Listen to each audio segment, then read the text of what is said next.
Luiz Inácio Lula da Silva se tornou o presidente do Brasil. E eu fui lá, pessoalmente em Brasília, conferir a posse. E é falando a respeito das minhas experiências na posse presidencial, a primeira que eu conferi, e os pontos principais dela, que é o nosso vídeo de hoje.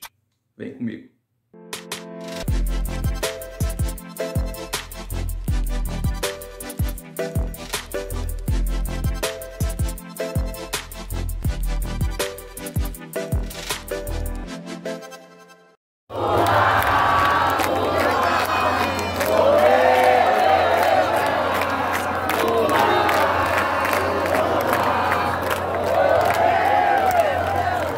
Primeiro de janeiro de 2023 e Luiz Inácio Lula da Silva se tornou o presidente da República do Brasil. Para muitas pessoas, tanto apoiadores quanto não apoiadores, era um momento muito aguardado para ver se de fato essa posse ocorreria. A gente tinha muitas dúvidas, referente à possibilidade de ataque, se a posse iria acontecer, se não. Então, dos dois lados, existia esse questionamento de como que se daria. Ele tomaria posse, ele não tomaria posse? Como que ela aconteceria. E eu, por exemplo, eu nunca fui a nenhuma posse presidencial. É a primeira vez que eu fui conferir uma posse ao vivo, vendo todo aquele esquema e tudo que aconteceu. Até então, um amigo meu havia mandado uma mensagem para mim, falando que existiam caravanas, ônibus que iriam partir daqui de Goiânia, de onde eu moro, para Brasília. Daqui de Goiânia é bem pertinho, que são mais ou menos 2h30 até você chegar a Brasília, não é tão longe assim. Mas seria interessante, eu pensei, ir com caravanas, porque eu não sabia o trajeto direito, não sabia como que funciona a questão de localidade em Brasília. Muitos pontos estariam fechados, um forte esquema de segurança. Então achei melhor garantir isso com pessoas que já sabiam lidar com esse trajeto. O primeiro impacto que eu tive entrando no ônibus era porque eu estava, gente, usando esta camiseta aqui da Elza Soares. Tem o cabelo dela tá escrito a carne mais barata do mercado é a carne negra.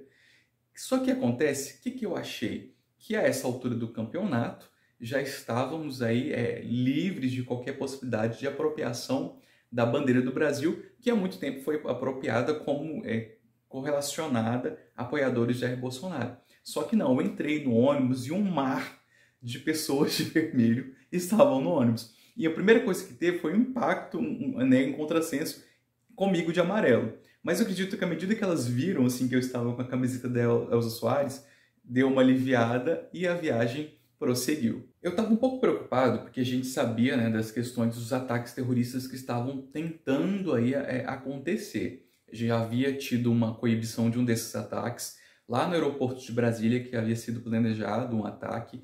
Não aconteceu, graças a Deus, foi coibido. E pessoas extremistas que realmente eram possibilidade de fato de algo ter acontecido. Então, a minha preocupação e a preocupação de outras pessoas que também estavam querendo ir para a posse era justamente essa, de algo realmente acontecer e um perigo em vista. Mas eu fui mesmo assim para poder conferir. Gente, acabamos de chegar aqui em Brasília. Aqui estacionou os ônibus das excursões. Estão todos estacionados. Aqui atrás é o Mané Garrincha. E a gente tem que andar um pouquinho para poder chegar até onde vai ser a posse. Parece que são uns 4 km mais ou menos. Mas vamos lá. Aqui a gente já começou a ir para um lugar que já está enchendo. Aqui as pessoas já começaram a se concentrar mais. E vai encher cada vez mais. E vamos que vamos. Eu não encontrei nenhum amigo meu na posse, o meu celular ficou oscilando o tempo inteiro, então as pessoas que eram para eu encontrar lá, eu não encontrei ninguém, e foi com as amizades que eu fiz dentro do ônibus que foram me deslocando, seguindo o fluxo. Até então ninguém sabia mais ou menos andar em Brasília, mas as pessoas iam para um rumo só, e era nesse rumo que a gente foi seguindo, e à medida que a gente ia andando, a quantidade de pessoas ia aumentando consideravelmente. Agora a gente está numa feirinha da comida e olha o tanto de gente.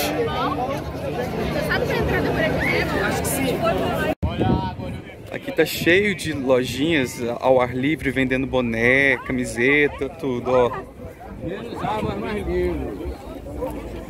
Tem bastante. Olha que legal. Aqui tem um monte de cocás. Ali também tem mais cocás vendendo. Pedindo pra Rosa falar. Arte indígena. Olha que lindo. Ó. Tem uns colares também, umas pulseiras.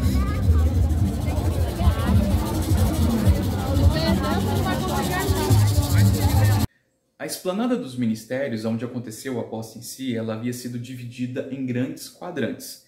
Esses quadrantes eram com o objetivo de impedir uma superlotação e visar a proteção tanto das pessoas quanto do próprio presidente em questão de logística e de pontos de apoio. Uma coisa que eu percebi era a quantidade de atiradores de elite que estavam escondidos nos prédios de cima e da quantidade de policiais, civis, militares, bombeiros que estavam presentes. As pessoas que, para quem viu a posse na televisão, aquelas pessoas da frente, lá na entrada, de frente para a rampa e o presidente, era um limite de 40 mil pessoas que foi permitido. À medida que esse limite foi superlotado, preenchido, houve-se ali uma barreira impedindo que outras pessoas entrassem. Para aquele local da frente da posse, houve uma vistoria ainda mais rigorosa do que as outras pessoas estavam passando. Que na verdade não houve uma vistoria nas outras pessoas, apenas nas que estavam lá na frente mesmo, que foram rigidamente revistas. Esse pessoal que conseguiu ficar lá na frente chegou mais cedo, até meio-dia, pelo que eu fiquei sabendo, foram as que conseguiram entrar. O sentimento que eu, Zé Ricardo, tive acompanhando uma posse pela primeira vez era um sentimento de celebração. Todas as pessoas que estavam lá estavam celebrando, estavam muito felizes, estavam emocionadas e se divertindo. Eu falei até com as meninas que estavam junto comigo, que parecia um carnaval fora de época, de tantas pessoas felizes que estavam participando daquele momento, daquele evento, e a quantidade de diversidade que era muito grande. Você via indígenas, você via pessoas adornadas de cultura africana, você via pessoas portadoras de deficiência andando, você via crianças, você via idosos, todas alegres e ao mesmo tempo, pessoas cantando samba, fazendo apresentações, se divertindo muito. Em nenhum momento eu me senti acuado, em nenhum momento eu me senti em perigo, e tanto é que eu gravei grande parte do evento no celular e não aconteceu nada, estou aqui gravando novamente. Então foi um evento super seguro, super tranquilo, e as pessoas realmente estavam lá para celebrar. Acredito que depois da passada de carro do presidente com a mulher dele, o vice e a mulher também, a esposa, um momento mais aguardado e mais emocionante foi realmente a subida na faixa, a subida na rampa e a faixa presidencial. O momento em que o presidente subiu com 8 pessoas que eram representantes do povo brasileiro para então ser passada a faixa de mão a mão até ele. Lula da Silva recebe a faixa presidencial das mãos do povo brasileiro. Nesse momento, que eu via representantes no que representariam no geral pessoas LGBT, mulheres negras, catadores, professores, portadores de deficiência, povos indígenas, isso só os que eu consigo me lembrar, idosos, pessoas negras, jovens negros. Foi o momento mais emocionante e mais marcante que eu percebi. As pessoas em volta, todas elas estavam chorando, muito emocionadas em ver a representatividade. Eu acho que o momento que a mulher que conduzia a posse falou: quem passa a faixa é o povo brasileiro, foi o momento mais emocionante que eu pude conferir de perto para todas as pessoas. É uma mulher negra, a gente vai trazer para vocês informações depois de quem é essa mulher, mas realmente ela está entrando para a história ao colocar essa faixa no presidente Lula nesse dia 1º de janeiro de 2023. A ausência do ex-presidente, agora o Google até atualizou, ex-presidente Jair Bolsonaro, foi um prato cheio para a primeira-dama, a Janja, porque ela teve a oportunidade de, na ausência do ex-presidente, colocar essa posse histórica com esses representantes do povo brasileiro. Tanto nos representantes que ela organizou para que fizesse a passada da faixa, quanto até mesmo dos shows que iriam acontecer do evento. A Janja, a primeira-dama, já mostrou que ela não vai ser uma figura parada e apenas acompanhante, esposa do presidente da República, não. Ela vai ser uma mulher ativa, com uma forte questão social que emana dentro dela. Ela já deu diversas declarações falando a respeito da importância dessa atitude social, principalmente no combate ao racismo e ao combate da violência contra a mulher. E ela vê muito a questão da gente se preservar e de a gente apropriar e respeitar as nossas raízes, dar mais valor à nossa cultura brasileira. Tanto é que ela fez até um ensaio para a Vogue com umas fotos bem bacanas e até mesmo na própria posse em si estava usando uma roupa feita não por um estilista internacional, não por uma grande marca, mas por uma grande estilista nacional. Ela chama Elo Rocha, se eu não me engano, mostrando a valorização da nossa cultura brasileira. Foi um prato cheio para a Janja poder se utilizar dessa ausência, que foi inclusive muito falada pelos jornais de todo o mundo quando foram falar a respeito da posse do presidente Lula. O ex-presidente Jair Bolsonaro, por sua vez, fugiu do país. Até então tem esse termo que é utilizado, né, de fuga, tanto para dois motivos importantes. O primeiro deles é de não querer passar a faixa presidencial. Ele não queria passar da mesma forma como Donald Trump não passou. Ele seguiu esse rito, né, essa tradição que está sendo seguida das pessoas que não aceitam esse tipo de democracia. Não quis passar, mas a gente tem que lembrar também a questão das possibilidades de prisão reais que existem agora.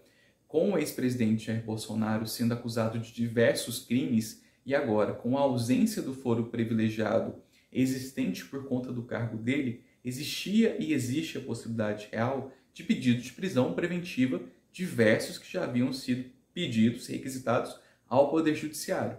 Então, essa ida para Orlando serviu principalmente para esses dois aspectos: não passar a faixa e a fuga e possibilidade real de prisão. Até então ele havia dito que ficaria 30 dias, podendo se estender por mais tempo essa viagem. Ficou até muito famoso, alguns memes saíram referente a um personagem do Vale Tudo, o Marco Aurélio, que havia dado um golpe no país e havia fugido dentro de um avião para fora do Brasil. E é isso, gente. Essa foi a minha experiência na posse presidencial. Eu gostei muito de ter participado disso, que acredito seria um momento histórico. A gente sabe que quando fala em governo, depois de tudo que a gente passou, existe uma divisão muito grande do país. E o que a gente espera é que esse governante, Luiz Inácio Lula da Silva, agora vai estar representando mais de 214, 15 milhões de brasileiros para um país só. E a gente deseja que esse seja um bom governo, porque é um governo que, independentemente de apoio político ou não, desse ou desse candidato, é um governo que irá atingir a todos nós que moramos aqui no Brasil e que desejamos que seja o melhor para todos. E é isso, eu espero que você tenha gostado do vídeo de hoje. Um feliz ano novo para você que está me assistindo. Se você gostou, curte aqui e se inscreve no canal. E a gente se vê na próxima. Até breve.